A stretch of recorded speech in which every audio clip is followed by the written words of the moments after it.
Welcome, my name's Doctor Warrick Bishop. I'm a cardiologist, I'm an author and a keynote speaker. I'm CEO of the Healthy Heart Network. I'm all about trying to help people live as well as possible for as long as possible. Heart disease is huge in Australia.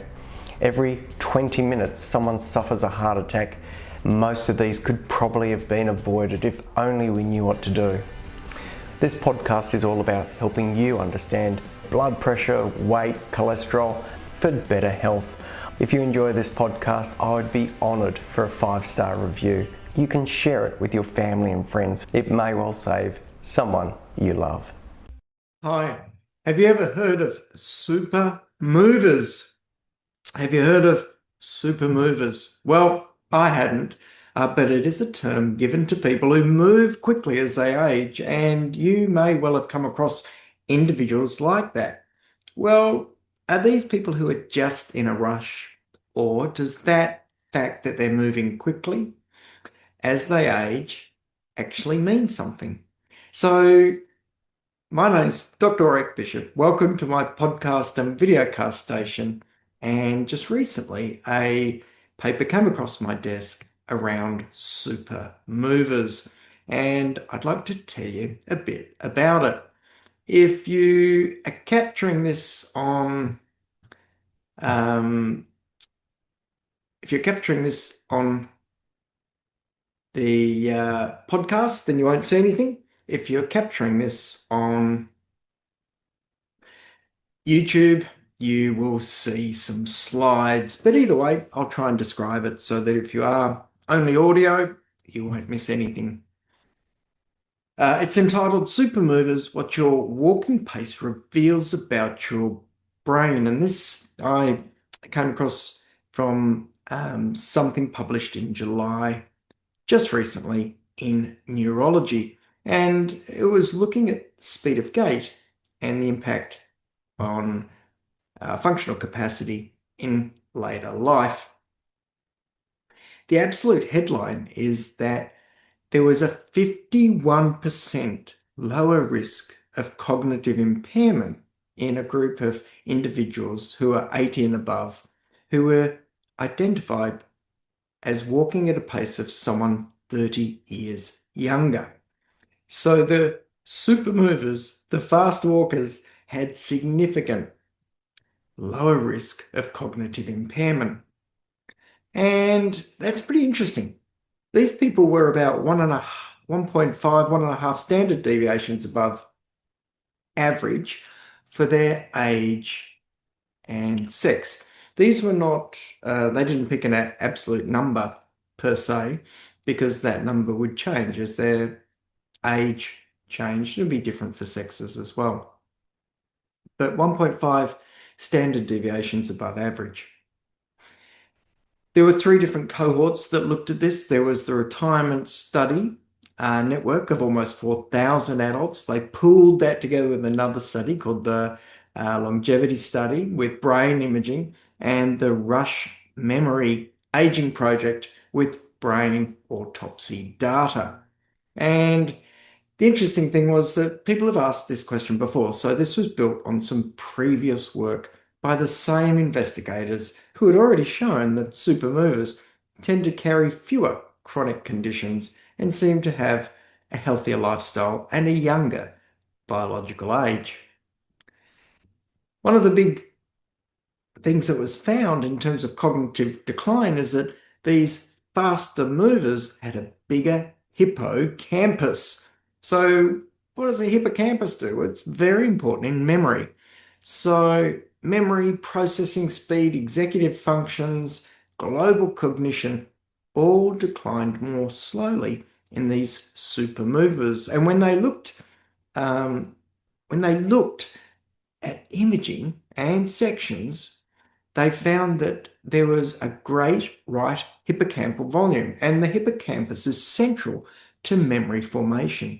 This is sort of suggesting, therefore, that the super movers showed more volume in the hippocampus, and therefore overall that would be associated with improved memory.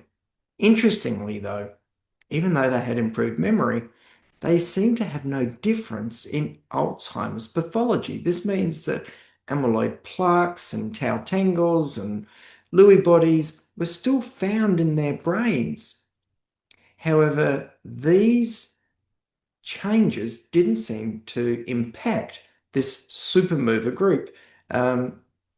So it's obviously something that's protective for the rest of brain function and not responsive to what we consider the key markers of Alzheimer's disease.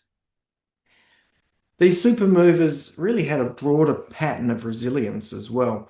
A later age of death, on average, they tended to live to 95 compared with 93. So several years difference. Not bad, but it's really the quality, and that quality of life was reflected by fewer chronic conditions overall. The fast movers seem to carry a lighter burden of chronic disease along with their faster gait. And I guess that makes sense when you think about it. The researchers were trying to tie that moving faster to some sort of marker of resilience. Well, I'm not quite sure how you do that, but certainly as I read this and went through it, it occurred to me that if you're moving quickly, you may well have good mitochondrial function. And if we do drill down to mitochondrial function, we know that's really important for a whole lot of things, as well as cognitive function, healthy aging, speed and strength of muscles, and really it will also therefore add to resilience, function of the immune system, and development of chronic disease. So fast moving, fast walking as you age, these supermovers, a marker of resilience may be tied in with mitochondria.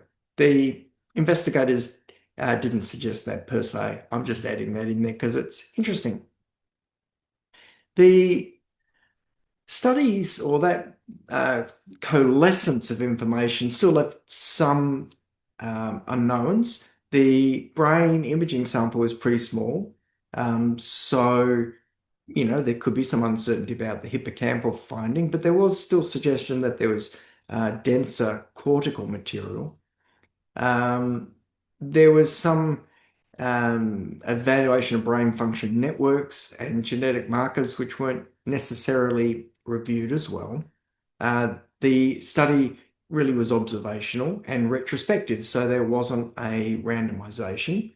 And some of that may mean that there could be confounding by lifestyle. So people who go out and exercise really regularly, therefore become the super movers, and that may feed back into it over and above just being a super mover because we know the benefits of exercise. And correlation and causation obviously remain separate questions. So the fact that these individuals are super movers, quick movers as they age, how does that tie in with brain function? Is it directly linked or not? And obviously they can't say that. I really like trying to join it up with mitochondrial function. If you're listening to this and you're getting a little bit older, or even if you're like me and not quite in the 80s, but no, it's not far away, what does it mean for you? Well, start to think about walking and your walking speed a little bit like a vital sign. If you are able to move quickly, if you are able to mobilize well, things like climbing stairs as well also become really important. These are things that will feed into a healthier health span, a better quality of life health span. So be aware of that and think about that. And it may mean that some training probably isn't a bad idea. We know the importance, for example, of VO2 max, that extraction of oxygen from the blood. It's really important to understand that speed is not just endurance. Speed also requires power. So train for power. This is where OsteoStrong in Hobart that I'm involved with is super important. It's also where VO2 max, which is training up, measuring what your oxygen absorption is like, your oxygen utilization is like, and then training that up is really powerful, and it's separate to just doing distance training. It may also be that those stronger leg muscles are better at providing safety from falls for those individuals, and that may all tie together as well, particularly with these individuals being less likely to fall. So what is there for you to take away? Fast, confident walking in later life tracks with a slower rate of cognitive decline. I know I'm going to be pacing around the hospital extremely quickly, carrying my empty cup to the cafe and then my filled up keep cup back to my room. I'm going to be walking as quick as I can. It does look like it's a marker of resilience. Exactly how, we don't know, but I'm really interested in how it may tie in with mitochondria and mitochondrial function, and really interesting, some of the Alzheimer's pathology didn't seem to have the same effect in these super movers as it did in others. So, interesting fact. Building strength and power is critical. If you've listened to any of my stuff before, you'll know I've said that previously. So do work on that, because you can build those reserves, you can recondition. And if you enjoyed this, please share it with someone who you think might enjoy it as well. And stay tuned, sign up, subscribe if you wouldn't mind, because I'm going to talk about coffee and the gut. If not in the next one, sometime very soon. So yeah, if you like it, please check it out. Stay tuned. And for now, I am going to wish you the very best. I hope you live as well as possible for as long as possible. Till next time, take care and goodbye. Join the Healthy Heart Network and become part of our growing community. Do you want to know more about your heart health and know more about your risk of heart attack? For $5, get lifetime access, valued at over $55. The Healthy Heart Network has been designed to support and help you understand your risk of heart attack, your risk level where you are right now, and the positive steps you can take to reduce that risk. Check it out at www.healthyheartnetwork.com and press the Join the Family button.